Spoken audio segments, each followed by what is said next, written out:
జరిగిందేమిటో ప్రజలకు తెలియదు. ప్రజలకు తెలియదు జరిగిందేమిటో. వీరు నా భార్య నా కుమార్తెలకి పంపించిన దుర్మార్గమైనటువంటి ఆ మెసేజ్లు ప్రజలకు తెలియదు.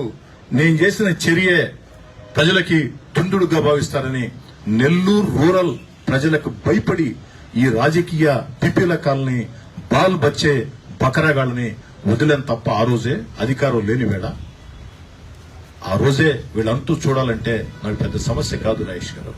దేవుడు నాకు ఆ శక్తి ఇచ్చాడు, ఆ ధైర్యం ఇచ్చాడు, కార్యకర్తల బలగాన్ని ఇచ్చాడు. కేవలం నెల్లూరు రూరల్ ప్రజలకు భయపడి వారి జోలికి కూడా వెళ్ళాను. కానీ ప్రజలు మాత్రం నా నమ్మకాన్ని నిజం చేశారు, స్పష్టంగా తీర్పునిచ్చారు. నేను అడుగుతున్నా రాజేష్ గారు మిమ్మల్ని, ఇప్పుడు చెప్పండి, మీకే ఈ సమస్య వచ్చి ఉంటుంది.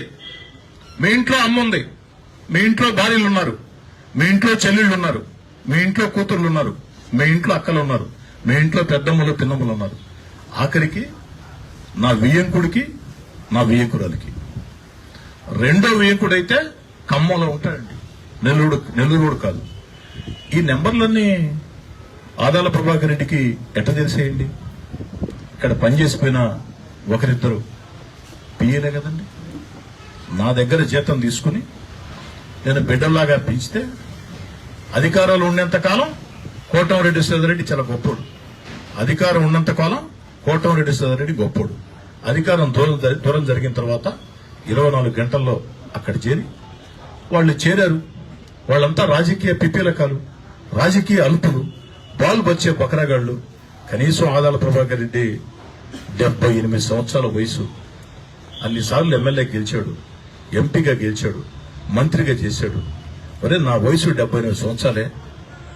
78 సంవత్సరాల వయసులో ఇన్నిసార్లు నేను ఎమ్మెల్యే గెలిచా, ఎంపీగా గెలిచా. రాజకీయ పోరాటం చేద్దాం.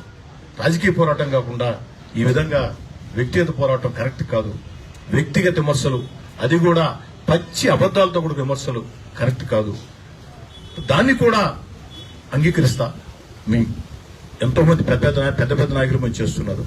కానీ నా భార్య నా కుమార్తెలకి వారి సెల్ ఫోన్ నెంబర్లకి వీడియోలు ఉంటుంది. రాజేష్ గారు, ఏడ్చుకున్న రాత్రులున్నాయి. నా భార్య నేను పట్టుకుని, నా కుమార్తెలను పట్టుకుని ఏడ్చుకున్న రాత్రులున్నాయి. వీళ్ళ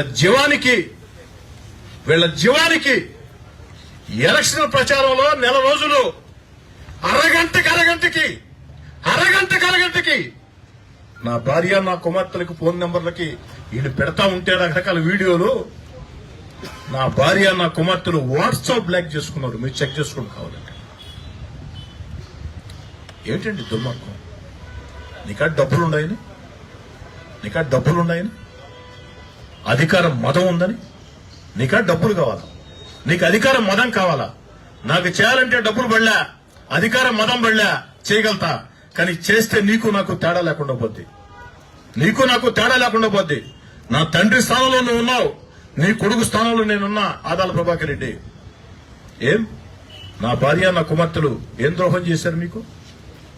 అరగంటకి. మరి పోలింగ్ రోజు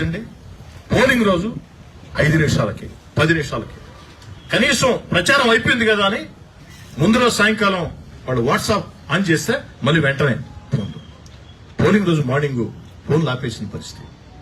నా బిడ్డలు నా భార్య మేము పట్టుకొని ఏడ్చుకున్నామండి రాత్రుళ్ళు. అంత మానసిక క్షోభ పెట్టింది ఎవరండి? ఆదాల ప్రభాకర్ రెడ్డి కాదా? ఇది నేను చెప్పే మాట కాదండి. ఆదాల ప్రభాకర్ రెడ్డి 2 కోట్లు ఖర్చు పెట్టాడని ఆదాల ప్రభాకర్ రెడ్డి కుడిభుజం వైఎస్ఆర్ కాంగ్రెస్ పార్టీ రాష్ట్ర కార్యదర్శి ఆదాల అంతరంగికుడు వైవి రామిరెడ్డి చెప్పే మాట. ఏ సమాధానం చెప్తా ఆదాల ప్రభాకర్ రెడ్డి? ఏ సమాధానం చెప్తా? సమాధానం చెప్పాలి ఆదాల ప్రభాకర్ రెడ్డి. చెప్పి తీరాలా. వైవి రామిరెడ్డి బహిరంగ క్షమాపణ చెప్తేనో, మరొకరు పొరపాటు అయిందంటేనో ఇది కాదండి. దీని మీద ఆదాల ప్రభాకర్ రెడ్డి వివరణ ఇవ్వాలి. ఆదాల వివరణ ఇస్తే అసెంబ్లీకి వెళ్తున్న సాయంకాలం వచ్చిన తర్వాత వారు వివరణ ఇస్తే అప్పుడు నేను వివరణ ఇస్తా ఏం చెప్పాల్సిందనేది. దయచేసి మీడియా మిత్రులను కోరుతూ ఉన్నా, మీడియా మిత్రులారా, గత 6-7 నిమిషాల నుంచి నేను మాట్లాడిన మాటలు ఓ ఎమ్మెల్యేగా మాట్లాడాల, మిమ్మల్ని విలేకరులుగా మాట్లాడటం. నా స్థానంలో మీరుంటారు, నా స్థానంలో మీరుంటారు. మీ తల్లికో, మీ భార్యకో, మీ చెల్లెళ్ళకో, మీ అక్కలకో, మీ కుమార్తెలకో వాళ్ళ ఫోన్ నెంబర్లకి దుర్మార్గంగా వెంటాడుతూ అరగంట 10 నిమిషాలు గంటకి మెసేజ్ పెడుతూ ఉంటే జీవం నెత్తులండి. కానీ భరించాను. దేనికి భరించానంటే ప్రజలకు భయపడ్డా. నన్ను రెచ్చగొట్టాలని చూస్తున్నారు, నేను వీళ్ళ ఉచ్చులో పడి రెచ్చిపోతే నన్ను భయంకరంగా చిత్రించాలని చూస్తున్నారు. ఆఖరికి పోలింగ్ నాడు ఎల్లో కలర్ ప్యాడ్స్ ఎత్తుకోకపోతే చించేశారు. అబ్జెక్షన్ చెప్పొచ్చు ఆర్ఓకి, చించే హక్కు ఎవరికి ఇచ్చారండి? ఎల్లో ప్యాడ్లు తీసుకోపోకూడదు రూల్ ఎక్కడ ఉందండి? ఎల్లో ప్యాడ్ తీసుకోపోకూడదు అనుకుంటే పైన ఫ్యాన్ ఉండొచ్చా? పోలింగ్ బూత్ లో పైన ఫ్యాన్ ఉండొచ్చా? రోడ్డు మీద సైకిల్ తిరగొచ్చా? టీ బంకుల దగ్గర గ్లాసు ఉండొచ్చా? ఆ మాత్రం నియమాలు కూడా తెలియకుండా విజయసాయి రెడ్డి, ఆదాల ప్రభాకర్ రెడ్డి వీధి రౌడీల్లా, విజయసాయి రెడ్డి, ఆదాల ప్రభాకర్ రెడ్డి వీధి రౌడీల్లా, చెల్లర రౌడీల్లా ఆడికెళ్లి ఆ ప్యాడ్లు చించేశారు. అది కూడా ఒక వ్యూహం వాళ్ళది. వాళ్ళు ఉదయం 7 గంటలకే స్టార్ట్ చేశారు. ఇది రెచ్చగొడితే నేను వచ్చి ఎదుర్కొంటా.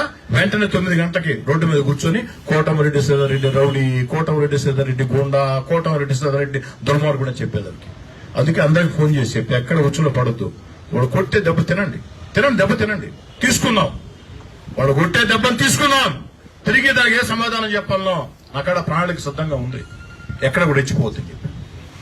కాబట్టి ఆదాల ప్రభాకర్ రెడ్డి ఓ మోసగాడు, ఆదాల ప్రభాకర్ రెడ్డి ఓ నైవంచకుడు, ఆదాల ప్రభాకర్ రెడ్డి పెద్ద మనిషి ముసుగు వేసుకున్న దుర్మార్గుడు. ఈ మాటలు అన్నది నేను కాదు, ఆదాల కుడిభుజం వైఎస్ఆర్ కాంగ్రెస్ పార్టీ రాష్ట్ర కార్యదర్శి వైవి రామరెడ్డి. కోటమిరెడ్డి సీతారెడ్డి మంచి నాయకుడు. కోటమిరెడ్డి సీతారెడ్డి పేద, సామాన్య, మధ్యతరగతి కుటుంబాల సమస్యల్ని తీర్చేదంటూ ముందుంటాడు. ఈ మాట అన్నది నేను కాదు, వైవి రామరెడ్డి, ఆదాల కుడిభుజం. కోటమిరెడ్డి సీతారెడ్డి మీద వ్యక్తిగతంగా దుర్మార్గంగా దుష్ప్రచారాలు చేయవద్దని ఆదాల ప్రభాకర్ రెడ్డికి అనేక సార్లు హితవు చెప్పారు. ఈ మాటలు అన్నది నేను కాదు, వైవి రామరెడ్డి. కోటమిరెడ్డి సీతారెడ్డి వ్యక్తిత్వాన్ని హననం చేసే రీతిలో కోటమిరెడ్డి సీతారెడ్డిని మానసికంగా క్షోభ పెట్టాలని, పక్కదారి పట్టించాలని, రెచ్చగొట్టాలని సోషల్ మీడియా ద్వారా 2 కోట్లు ఖర్చు పెట్టి ఆదాల ప్రభాకర్ రెడ్డి ఈ పని చేశాడు అని చెప్పింది నేను కాదు, ఆదాల కుడిభుజం వైఎస్ఆర్ కాంగ్రెస్ పార్టీ రాష్ట్ర కార్యదర్శి వైవి రామరెడ్డి. ఆదాలని నట్టేట్లో కార్యకర్తలు ముంచేసి వెళ్ళిపోయాడు. ఆదాల ప్రభాకర్ రెడ్డి నట్టేట్లో కార్యకర్తల్ని ముంచేసి వెళ్ళిపోయాడు. ఆ కార్యకర్తల ఉసురు ఆదాలకు తగులుతుంది అని చెప్పింది నేను కాదు, ఆదాల కుడిభుజం వైవి రామరెడ్డి. మరి కోటమిరెడ్డి సీతారెడ్డికి బహిరంగ క్షమాపణ చెప్తున్నా అని చెప్పింది ఒక్కదానికి మాత్రం వైవి రామరెడ్డికి ధన్యవాదాలు చెప్పదలుచుకున్నా. ఈ విషయంలో కోటమిరెడ్డి సీతారెడ్డి కుటుంబం ఎంత మానసిక క్షోభ అనుభవించి ఉంటుందో నేను అర్థం చేసుకున్నా. నేను చేసిన తప్పుని సరిచేసుకుంటున్నా, ఇది నాకు ఆ దేవుడిచ్చిన ఆలోచనగా భావిస్తున్నా అని చెప్పారు. దానికి మాత్రం వారి ధన్యవాదాలు. ఎవరైనా తప్పని తెలుసుకున్నారు కాబట్టి ఇప్పుడు బాల్ ప్రభాకర్ రెడ్డి కోర్టులో ఉంది. ప్రభాకర్ రెడ్డి గారు సమాధానం చెప్తే తిరిగి సమాధానం చెప్పేదానికి ఎప్పుడు సిద్ధంగా ఉంటాం, దాంట్లో ఏం తేడా లేదు. For more videos like this, subscribe Big TV channel.